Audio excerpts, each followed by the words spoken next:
Q2 2022 production estimate. Tesla beat on Wall Street estimates incoming. Well, here's my final estimate. I'm Brian. Welcome to my Tesla weekend. You might be watching this on Friday on the main channel. This was a live show yesterday on the second channel. Link in the description. You got to check it out. So how is everybody? Howdy in the chat. Jeff and Casey. EC. DWTX. Who is this? Of course. And remember, get your estimates into the chat because we got a prize to give away. I can tell you what it is, but I don't want to ruin the surprise. Oh, I'm looking pretty good. Okay. Oh, man, who's the fat guy in the thumbnail? Oh, dear. Why didn't someone tell me? So the consensus of Wall Street estimates came out. Big list. Some of them did not bother to revise for the shutdown in Shanghai. Again, these guys get paid hundreds of thousands of dollars. Some of them probably make more in a day than my channel does in a month, and they don't even revise the estimates.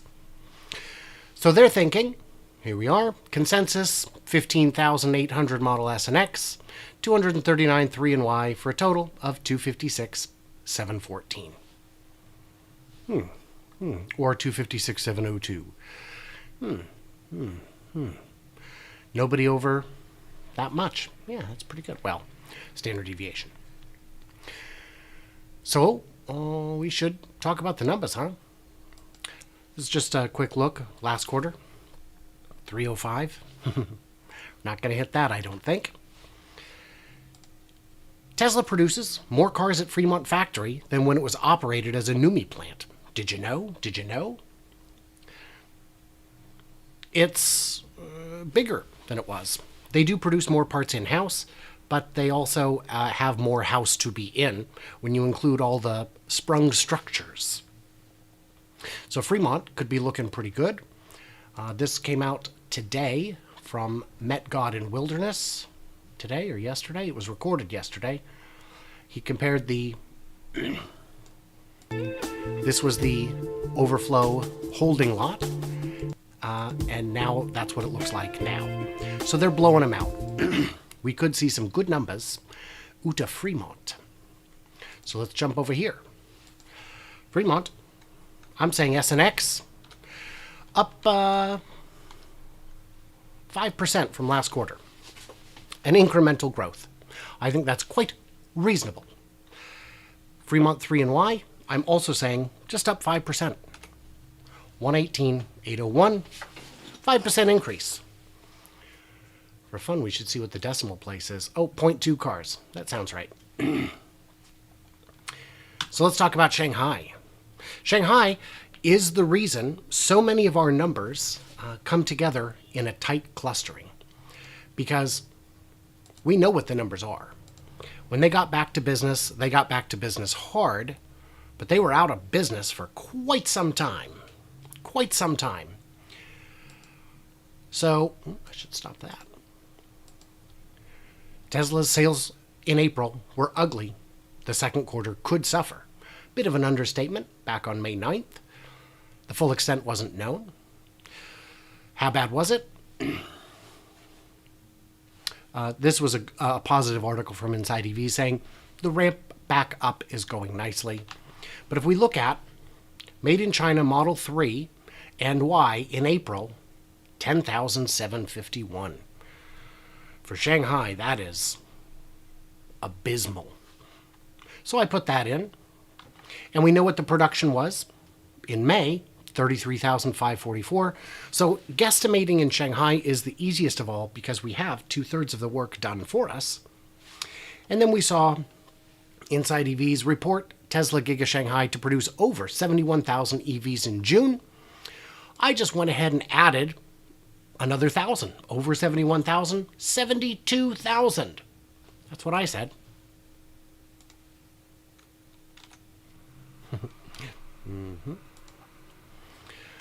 116,301.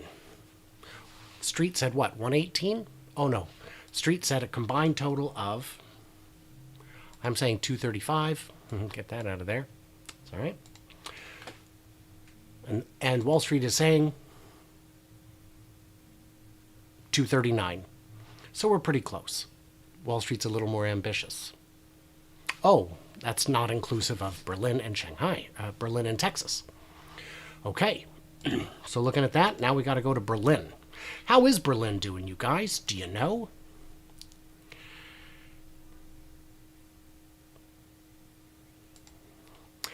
Tesla achieves production of 1,000 cars a week at Giga Berlin. That's great. That's a good milestone. But they achieved it. They weren't running at that. So we know it's less than 9,000. I think even saying 6,000 might be a little overly optimistic. So we know they started out around hundreds quickly. I'm saying 6,000. Split the difference between hundreds and thousands, and even that might be a little bit optimistic. Texas. Have you heard the rumors? Have you heard them? Giga Texas Model Y production has reportedly ramped its output to thousands per week. I believe the production is quite good. I believe it is nowhere close to thousands a week. 1,000 a week, I might believe. But that casts this entire rumor into doubt in my mind. We also haven't seen all the deliveries showing up. So I've seen people saying, oh my gosh, Texas is probably at 10,000 already. Boy, I'd love that to be true. And maybe it is, but I just don't think it is. What I've seen in the air, the most I've seen is on Tuesday, Jeff Roberts showed 6 car carriers being loaded at the same time. That was pretty impressive. Saw that mentioned on social media, so I checked it out. And yeah, pretty good, but I'm still saying it's not there. 3,500 total production estimate. 259, 531. Puts me quite a bit above Wall Street. What's their number again? Oh, don't do that. Don't do that.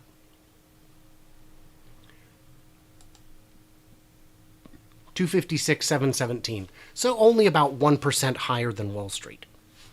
And really, only about 2% lower than Wall Street, not accounting for Shanghai.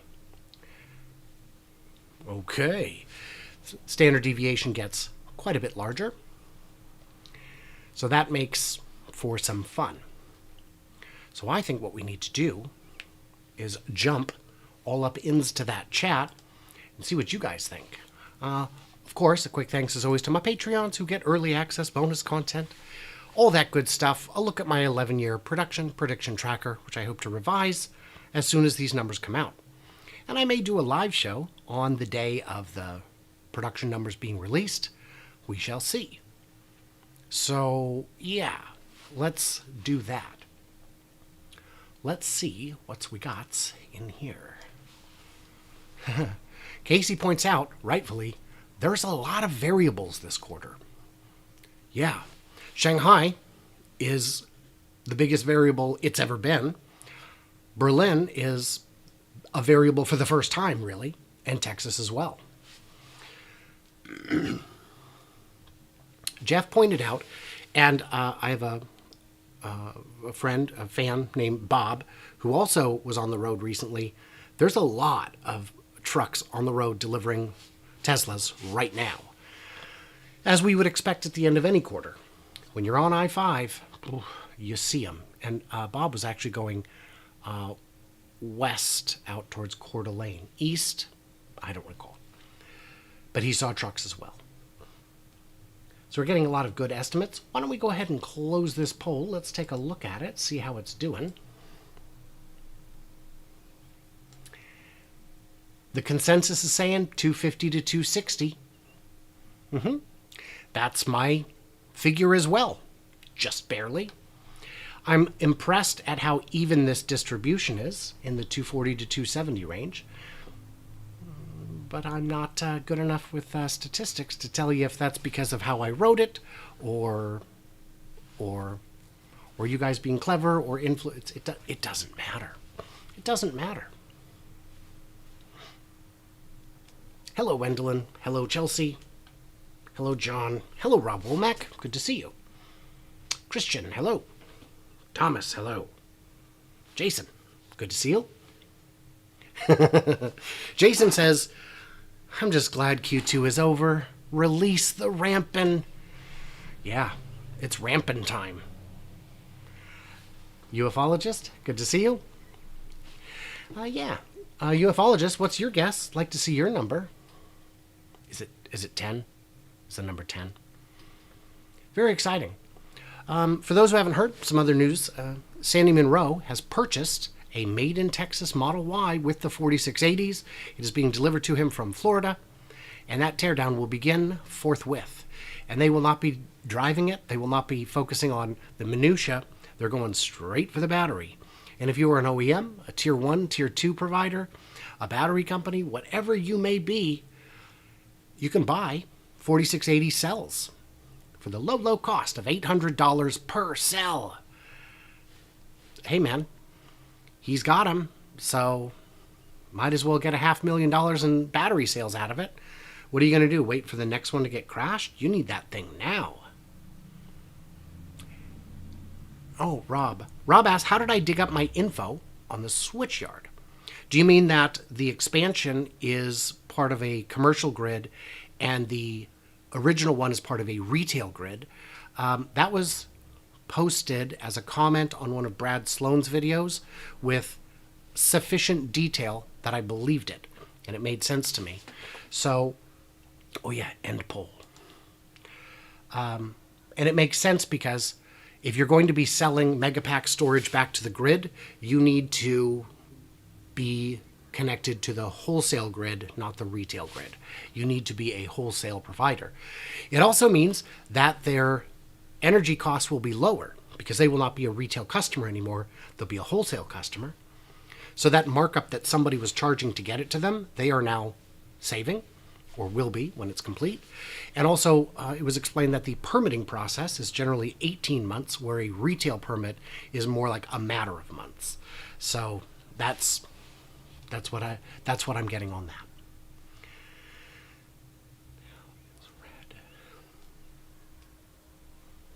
Chelsea says they have now. It's red. What is red, Chelsea? 4680 battery for 800. For Tesla stock, yeah, is, oh, I see. Buy an $800 battery or a share of Tesla. Yeah, exactly. But if you're a battery manufacturer or a legacy car company or a Tier 1 or 2 supplier, buy the battery. You need to know what's in there. Today, Jordan Giesecke at The Limiting Factor released his battery teardown video, and I'm only partway through it because it was a busy day. Yeah, it was it was a lot of stuff to cover. Tech Fixer, you gotta message me, man. I've got to talk to you. Yeah, Monroe's Texas Model Y. Oh, it's red. Yeah. Let's see. Today, I had a wonderful opportunity to do a Tesla hangout, or a Twitter hangout, a Twitter talk with Tesla Herbert and Ash and some other great people. I apologize if I've forgotten your names. It was really great. I can post a link to that in the description as well. John wants to know, do you think GM and Ford can afford $800 for a cell? Well, they're still paying Mary Leader millions, so yeah, I think if they can't, they should pull themselves up by their bootstraps and do it anyway. I don't know if they would even want to. Are they making the batteries or are they buying them? I mean, they claim to have designed the Ultiums, but it's not even the same form factor, so I don't even know if GM would benefit from seeing how real companies do it. Yeah. Who is this ass? Does it matter what's in it? They don't have the hardware to build them. I agree. Unfortunately, I think it's going to be all the Chinese and Korean and Japanese companies that are going to buy these. rather than the American. I think the American legacy car companies still believe that they are the big three. And for today, that's still true. But the writing's on the wall, people. It's them days is numbered. So I don't know what the hell is going on. So why is Wall Street missing so bad? It doesn't make any sense. Well, missing, I guess. Missing my numbers. It's crazy. When you look back quarter after quarter, the YouTubers consistently outperform Wall Street analysts. And I think the reason is they don't care. They throw numbers at a dartboard. Stock goes up, they make money. Stock goes down, they make money. Stock trades flat, they make money. They don't care if you're buying or selling. They just want you trading because that's where they get commissions, or in a mutual fund where they get commissions all the time, ongoing, forever. They'll still trade you in and out. So the reason Wall Street misses so bad is there are no consequences for them not missing. If Troy Teslike starts missing on his numbers, he's likely to lose Patreon supporters. Yeah. And that's, that's why he does it. That's his bread and butter, is crunching these numbers. And he does a very good job. Well, Tech Fixer says, if you can take it apart, you can back engineer the manufacturing. Yes. The patent may be more of an issue, but the real obstacle is the race has already begun. And for them to switch to a 4680 now would still take them years to do, or even just switch to a cylindrical cell would take them years to do. And Tesla is such a moving target that benchmarking to today's 4680 is not going to help you in 3 years. What's going to help you is understanding the little things they've done differently, seeing the expertise that goes into it, the engineering itself. Yes, even if you do know that the real problem is making them. Yeah. All right. So I wanted to get this out there before the numbers drop, which could happen tomorrow, more likely on the 2nd. So if they don't drop tomorrow, which I believe is the case, I'll probably try to live stream on the 2nd because it's kind of fun to do and results in a long hangout with you guys. Yeah.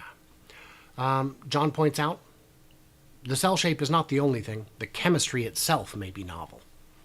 Yeah, if we're seeing big reductions in nickel or cobalt, but high performance, that may be something that they could learn from. Yeah. They expect Tesla to stop innovating at speed. LOL. They do. They benchmarked the Mach-E to the Tesla Model Y and got it as close on specs as they could. But the Model Y has already changed significantly since then. We haven't seen as much of it in practice, but every bit's there. And Tesla's battery management system, their motor efficiency, it's all top-notch. Yeah, the limiting factor did the teardown of the 4680 on their video. Yeah, I'm only about 20 minutes into it so far because I had this to prepare, I had my numbers to finalize and revise and reconsider, and that involves me going back and watching a lot of footage, which I can just play. Because I need to see what's going on from the air. My old strategy of counting the condenser units in operation throughout the quarter has been more or less rendered useless in recent quarters. So I've been unable to use that to get better numbers. So I watch all the footage. It helps. And then also I had a 75-minute Twitter talk with Tesla Herbert on his Twitter space today, which was fun, but took a bit of time to get through. And now I've got my fan turned off, and because it's not insulated in here and it's 80 degrees, I'm starting to get a little clammy. Sandy already posted some pictures of the front megacast, which we've been seeing from the air for quite a while. Up close would be interesting. Tesla Daily going live in 20 minutes. Let's see how you two compare. Good, because in the past, our streams have conflicted. And when his starts, mine might as well end. Doesn't matter. Doesn't matter. All right. Well, I think that's 92 degrees in Sarnia, Ontario. That's toasty, my friend. That's toasty. All right. So, what did I miss? You're complaining about 80. Yeah, I am. But I'm good at it. I'm good at complaining about 80 degrees. So what did I miss or misunderstand? Let me know in the chat, in the comments, whatever it takes. Stay tuned, stay juicy. Can't wait to hear from you guys. I'm going to say on the next live stream, which is actually tomorrow for, the weekly deal, and then probably Saturday for the production numbers. All right. Thank you, Jason. Thank you, who is this? And thank you, John. John, they have not blocked drones over Berlin. Weekdays, they're not allowed to fly. Weekends, they can fly over. Tobias Lynn still flies the perimeter on weekdays. That's something they couldn't block if they wanted because it's not their airspace. Alrighty, guys. Talk to you soon.